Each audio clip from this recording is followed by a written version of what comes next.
Seguimos en el living y vamos a hablar de teatro, vamos a hablar de La Incapaz, esta obra que está hace muchísimos años, que ha hecho giras por diferentes partes del mundo y que sigue convocando. Es la historia de Clara García de Zúñiga, así que también tiene que ver un poco con nuestra idiosincrasia, con lo que somos. Estamos con la actriz Denise Dardañez y también con la directora Cecilia Baranda. Gracias por acompañarnos a las dos, un gusto recibirlas. Gracias Hola, a ustedes, un gusto para nosotras. Bueno, ¿se imaginaban este suceso, esta durabilidad? No, realmente no. Estrenamos el 12 de enero de 2018. Nosotros somos actrices de teatro circular, pero esta es una producción nuestra, porque en el circular no se hacen unipersonales. Y bueno, pensamos, bueno, ganamos fortalecimiento en producción total, pensamos que haríamos esas funciones y nada más, y no hemos parado desde entonces. Solamente interrumpimos un poquito por la pandemia, pero cuando reabrieron los teatros se nos pidió que volviéramos y volvió La Incapaz, que estaba sola yo en el escenario, así que no había peligro de contagios. Claro. Y sí, hemos viajado por muchos lugares y al día de hoy La Incapaz sigue haciéndose escuchar. Como dice Carlos María Domínguez, que es el autor de La Incapaz, que es el autor del libro El Bastardo. Él escribe El Bastardo y cuando aparece la historia de Ernesto de las Carreras, aparece el personaje de la madre. Entonces empieza a investigar mucho más sobre la madre y ahí cuenta la historia en un unipersonal de Clara García de Zúñiga, que fue una mujer que existió en este país, que el imaginario colectivo la conocía más por el fantasma del Museo Blanes. Sí, porque además estuvo encerrada. Porque fue donde la ahí mismo. Ella se queda ella primero la casan muy joven, esta es la historia de ella, la casan muy joven, a los 10 años la madre prácticamente que la chantajea con un peine, con un diamante, y le dice que cuando se desarrolle la van a casar. La casan con un político argentino. Mucho mayor, ¿no? No, claro, mucho mayor. Y él la lleva a Gualeguaychú, tiene los hijos allá, ella sufre una cantidad de abusos y se vuelve a Montevideo, se encuentra sola porque sus hermanos se murieron en la peste, sus padres también se murieron, y se encuentra sola con toda una fortuna. Entonces, el marido, los abogados, los médicos y muchos políticos deciden declararla incapaz porque ya empezó a transgredir, a vivir como realmente ella quería vivir, comenzó a transgredir y la acusan de incapaz, la encierran, le hacen construir la habitación que está arriba del Museo Blanes, que esa casa era la casa de veraneo de ellos, ¿no? Cerca del Miguelete. Le construyen una habitación que tiene ventanas falsas, ventanas verdaderas, y la encierran durante 9 años. Y dilapidan toda su fortuna, políticos, comerciantes, médicos, abogados, todo. Es una mujer que lamentablemente la conocen nada más que por ser el fantasmita del Museo Blanes. Claro. No conocen esa historia. Esa historia pegó muy fuerte. Cuando nosotros la hicimos, la gente empezó a reconocer la injusticia que había sufrido, hicimos muchas funciones de extensión también y nos presentamos a varios festivales. Nombralos vos que tenés más memoria. Justamente también hicimos 2 funciones en el propio museo. Sí. Qué fuerte eso. Sí, hicimos una dentro del marco de fortalecimiento de las artes, que bueno, se va a distintos barrios, pero se hizo, bueno, en realidad la parte de lo que eran las caballerizas de allí, que es un centro cultural. Y después también hicimos una función para estudiantes de un colegio de la zona que nos pidieron de hacerla ahí. Estuvimos en el Festival de Miami el mismo año, en el Festival de Teatro Hispano. Después también en el 2018 estuvimos todo el mes de octubre en una gira por España, en 5 ciudades. Hicimos, ¿no? Sí, en Madrid, Sevilla, Barcelona, Girona y donde nos llevó nuestro compañero Almería. Sí. Y luego al año siguiente fuimos a Cuba, al Festival de Monólogos. Que la señora recibió el premio a Mejor Actuación. Sí, y después ahí hubo un impasse en el 2020. Bueno, también estuvimos en Colonia en un festival de arte hermoso. Sí. Y pandemia, ¿no? Y pandemia, sí, pero durante 18 y 19 tuvimos muchas funciones en el interior, y en Montevideo, como decía Cecilia, con estudiantes. Y después retomó un poco la actividad teatral a nivel mundial, digamos, y ahí nos fuimos a Argentina, donde allí fuimos premiados todos, Sí. la dramaturgia, la dirección, el espectáculo de la actuación. Y después fuimos a Brasil y después volvimos a Argentina y también fuimos a México. A México. Impresionante, qué recorrido, qué interesante. ¿Qué te ha Ahora brindado a nos vos vamos a también y Perú. qué has aprendido de este personaje en el tiempo, en todo este tiempo? Porque sostener un personaje durante todos estos años también, imagino que fue cambiando de alguna manera, o ha ido cambiando hasta tu mirada, la Sí. sensibilidad, descubriendo cosas nuevas. Yo siempre digo, ay, no voy a seguir las cosas que la incapaz se sigue pidiendo. Bueno, diría que desde un principio, y sigo sintiéndolo, que lo hemos comentado otras veces, es la responsabilidad de hacer de alguien que existió y que sufrió. Eso es muy importante. Tampoco conocimos, y nadie que esté vivo conoció a Clara, porque ya no hay nadie vivo que la haya conocido. Entonces fue una búsqueda de buscar la verdad dentro de lo poco que sabíamos. Claro. Investigamos mucho, leímos lo que había a mano, todo lo que había a mano. Y lo que a mí me sigue pasando es que, sobre todo al terminar la función, porque hay mucha comunicación con el público, ella le habla a la gente, que yo me quedo muy conmovida. Cuando me voy al camarín, como que quisiera estar en silencio y sola. Me sigue pasando un poco eso. Si se ha modificado, bueno, puede ser, está siempre la mirada de Cecilia, de que me controla.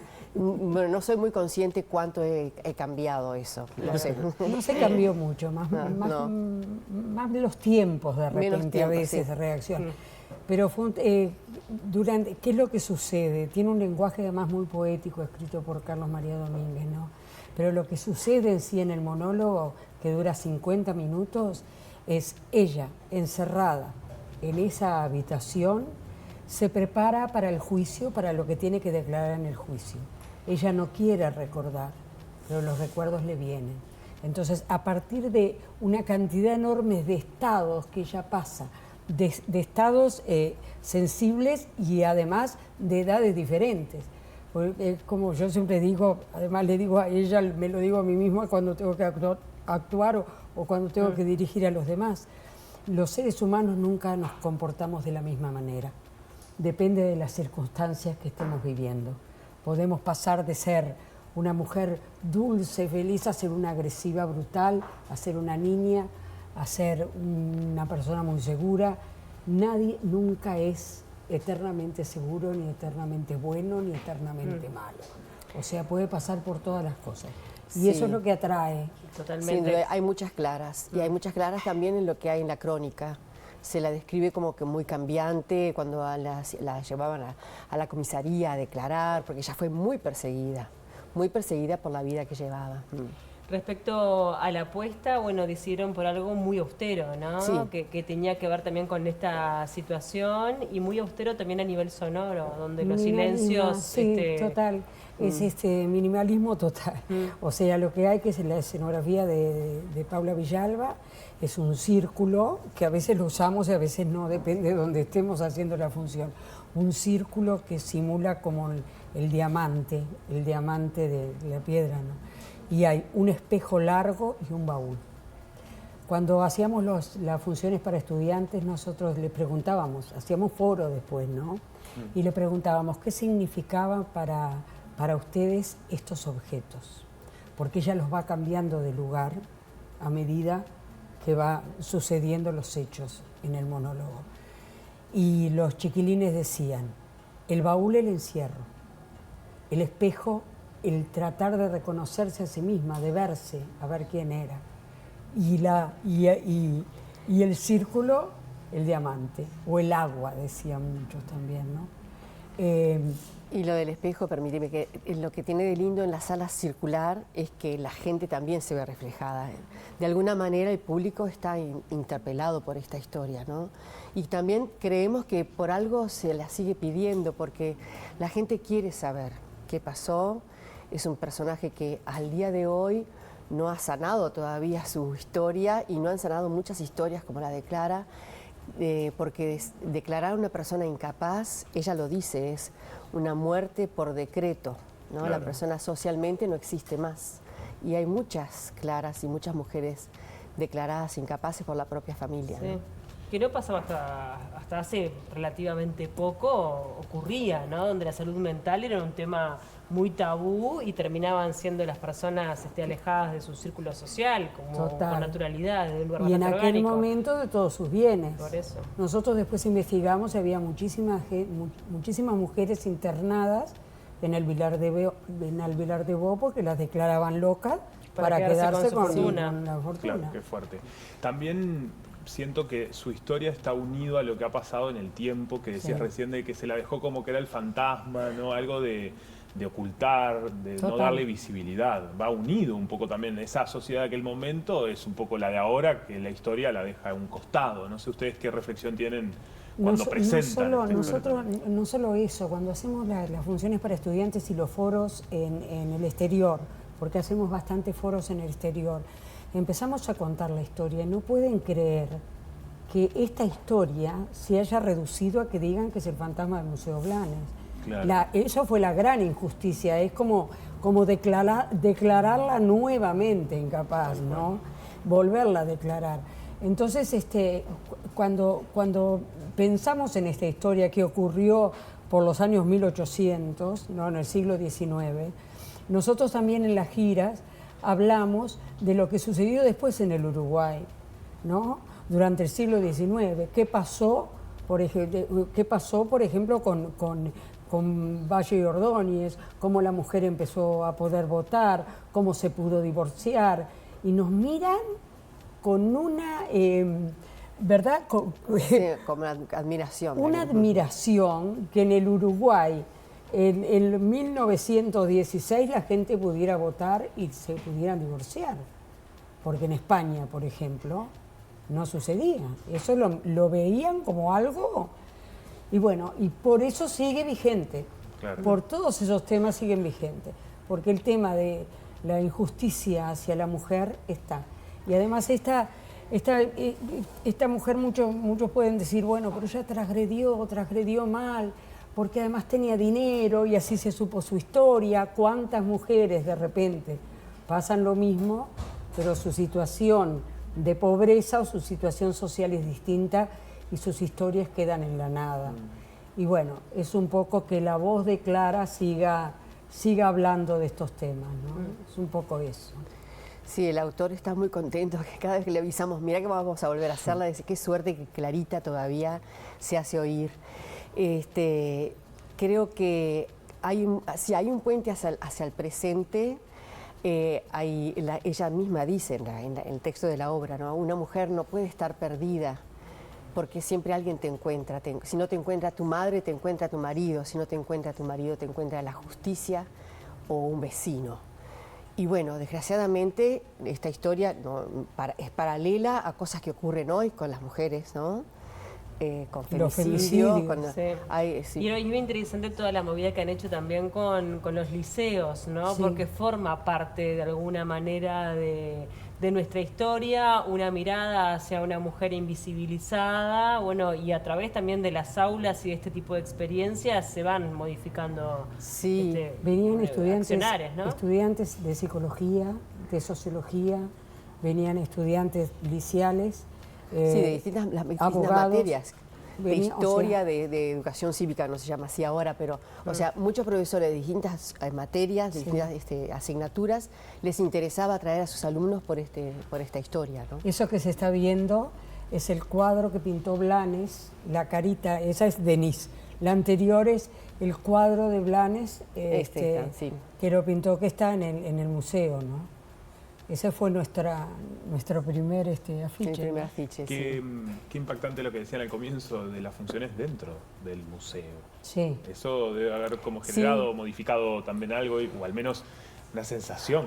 Y Sí, para nos ti que estás pasó. solita ahí en el Sí, escenario. nos pasó que, bueno, por supuesto, cuando la estrenamos, hubo unos chicos que estaban, no sé en qué medio, que querían hacernos una entrevista en el museo. Y la directora de aquel momento se negó, porque le molestaba que muchas maestras o maestros llevaban a sus alumnos a ver el cuadro de la fantasma, ¿no? Entonces pero cuando supo quiénes éramos, bueno, nos dejaron hacer la entrevista allí y nos dejaron entrar al Altillo, que hoy es una Fuimos a la habitación. es una sala de restauración, por suerte. Se ha convertido en algo Guay, muy qué positivo. simbólico, tal cual. ujú.